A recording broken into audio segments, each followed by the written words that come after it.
So we even have flavors such as chrysanthemum lager, a coffee IPA, and kaya toast stout. Hi, my name is Ivan. I'm the founder and the executive chef of the 1925 Brewing Company. Hi, my name is EK. I'm also the co-founder and the brewmaster of the 1925 Brewing Company. So the 1925 Brewing Company was founded in 2013 as the 1925 microbrewery and restaurant. So the idea was to create a nice homely restaurant that featured Asian style foods that's paired with Asian style beers. A lot of people find our beer names very interesting.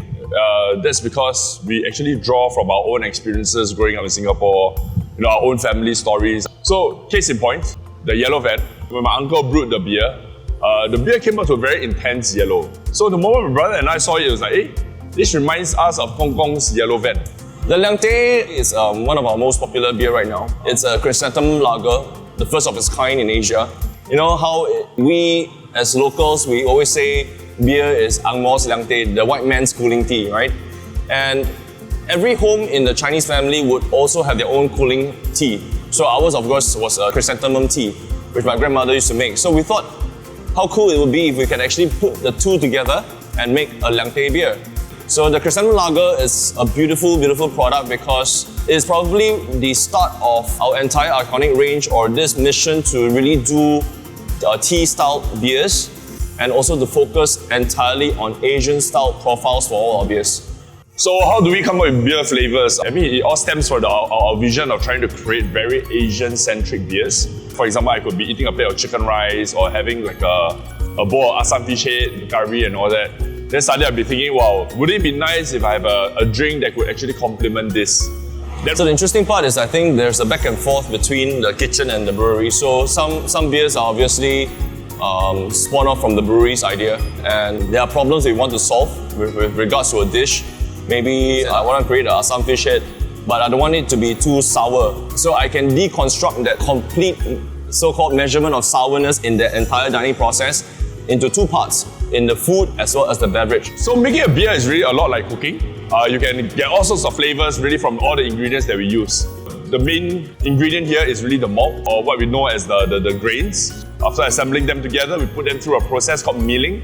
So the idea of milling is really to crush all the grains. We steep it in the hot water about 65 to 70 degrees for about an hour. So after an hour, basically the liquid that it was steeped in, it has already become full of sugars, right? This syrup, which now we call the wort, we boil it for another hour. This time around, we boil it at about 100 degrees Celsius. This is also where we put the hops as well to intensify the flavors or the bitterness, etc. So after an hour of boiling, we cool it down to 20 degrees. Then after that, we pitch the yeast and we wait 2 weeks. After 2 weeks, we'll have beer. Okay, so during the COVID, I think the circuit breaker was a little bit scary, I think, for the first 2 weeks. Then, of course, when everything kind of settled down, the emotions have settled down, we just went back to paper and see, okay, so what have we got planned?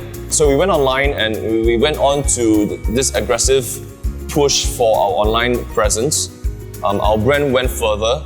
So this online presence thing has obviously pushed us out to past the Singapore boundaries. We have people inquiring from UK, we have people inquiring from Japan, we are talking with people now in China and Australia to put our beers there. So these are testimonies to the kind of survival stunts that we actually put in during these COVID times.